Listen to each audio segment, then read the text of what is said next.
responding to Deontay Wilder about the negotiations and the offers that Team Joshua have made to Team Wilder. And by the way, Team Wilder are apparently preparing to make Team Joshua a counter offer. So we'll see what happens with that. But in this particular interview, Joshua addresses this whole $100 million pot of money situation. You know, this alleged $100 million pot of money. And he says, look, if there really is a $100 million pot of money and you don't want to take a flat fee, then I'm happy to take a $60 million flat fee. Because since you want 60-40, right? I'm happy to take a $60 million flat fee and you keep all the rest of the money. Keep all the rest of the proceeds from the show and the TV and all that kind of stuff. Just give me a $60 million flat fee if you're happy with 60-40. That is a reasonable suggestion from Anthony Joshua, to be honest with you. Since all this $100 million business has been coming out, it's a reasonable suggestion. However, it still doesn't explain why Team Joshua won't just give Deontay Wilder a percentage rather than offering him a flat fee in the first place. They gave Joseph Parker a percentage, so why not offer Wilder a percentage? Even if they start off offering him a 30% split, they can negotiate and find some middle ground. That's what they did with Team Parker. If you remember, Team Parker initially said that they were insulted by the first offer from Team Joshua, or the first couple offers. They said it was a joke. Team Joshua are not serious. They need to increase their offer, and they did increase their offer eventually, and the fight got done. Anthony Joshua has said on several occasions that you don't get paid what you're worth, you get paid what you can negotiate. So maybe we're just in the tedious process of negotiation at the moment, where Team Joshua know that they're lowballing Team Wilder, but they'll be willing to move and negotiate a better deal for Wilder if Wilder and his team stick at it. Hopefully that's what it is, because I want to see the fight happen ASAP. I want to see an undisputed heavyweight champion. I'm not interested in trying to vilify Wilder or vilify Joshua or saying this one's ducking or that one's ducking. As I've said previously, I don't believe Joshua or Wilder as fighters are scared to fight each other. I don't believe that. I've seen both of them show too much heart, particularly Joshua. So I've got no reason to believe either one of them is scared. Even though Wilder's saying Joshua's scared and all this kind of stuff, I don't buy it for a second. I think it's just a situation where they're negotiating. And also, I do have to say that Eddie Hearn might be right when he says that Wilder has got too many managers, because Wilder's co-trainer or assistant coach, whatever you want to call him, JD's, he's also apparently Wilder's manager. Then he's got Shelley Finkel, who's another one of Wilder's managers. Then he's got Al Heyman, who's an advisor slash manager to Deontay Wilder. Too many chefs spoil the broth. Why has he got so many managers? Are they all on the same page in terms of what they want for Deontay Wilder and what they want for themselves? And that's just more mouths to feed, right?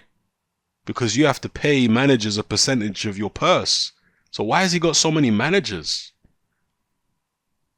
That don't make any sense to me. Again, I'm not privy to the business dealings of Wilder, but as an outsider looking in, it seems a bit counterproductive to have free managers or free people acting in a managerial capacity, even if they're not officially managers. So I don't know what that's all about. And you would have to imagine that could make a fight more difficult to make, because as Joshua has pointed out, he's done deals with Al Heyman before, and I'm talking about his team now. He's done deals with Al Heyman. He's done deals with K2 Promotions. He's done deals with Don King and all kinds of other promoters. So they haven't, proof is in the pudding. Team Joshua have not been difficult to work with. They did deals with, obviously, a deal with Duco for the last fight. They have not been difficult to work with. Clearly, because they've made all these big fights.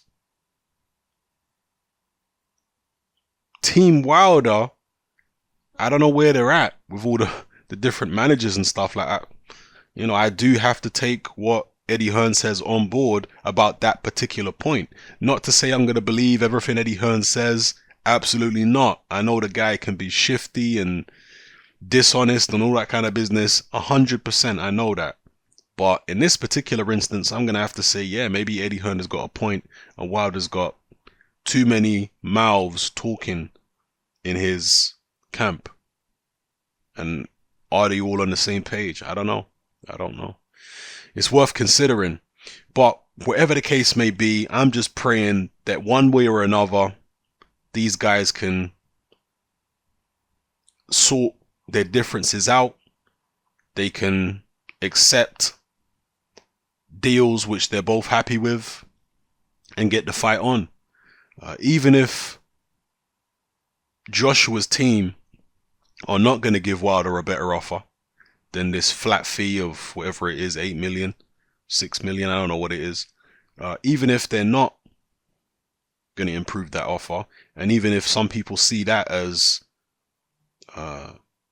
AJ pricing himself out, then Wilder has to have a long, hard think about whether he wants to go elsewhere or actually bite the bullet and take the AJ fight, even if he only gets, 8 million or whatever it is. He needs to think about it because he's not going to get that kind of money elsewhere.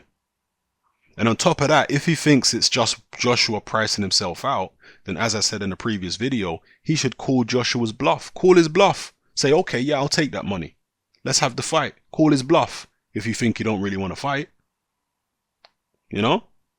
Because if Joshua really don't want to fight, then as soon as you accept the 8 million, Joshua's going to pull out, or he's going to say, oh no, we're going to fight somebody else. Call his bluff if you really think he's ducking. Personally, I don't think he is ducking. There might just be greed from the Joshua camp. It might just be negotiation. Maybe it's just greed, why they haven't offered him a percentage, Maybe that's all it is at the moment. I don't know. Whatever the case is, like I keep saying, I just hope the fight happens, man. Both of these guys are going to get paid regardless. They're both set for life, so come on, people. As a fan, as a boxing fan, I just want to see the fight. You're both going to be well compensated. I can understand where they're both coming from, particularly Wilder in his frustration at being lowballed, because there's no reason why he shouldn't get a percentage if Joseph Parker got a percentage. So I can understand Wilder's frustration. But as a selfish fan, I just wish they would both compromise so we can get a fight on, man. That's what we want to see. Joshua Wilder for the undisputed. So let me know what you guys think in the comment section below. It's happening, I'm out.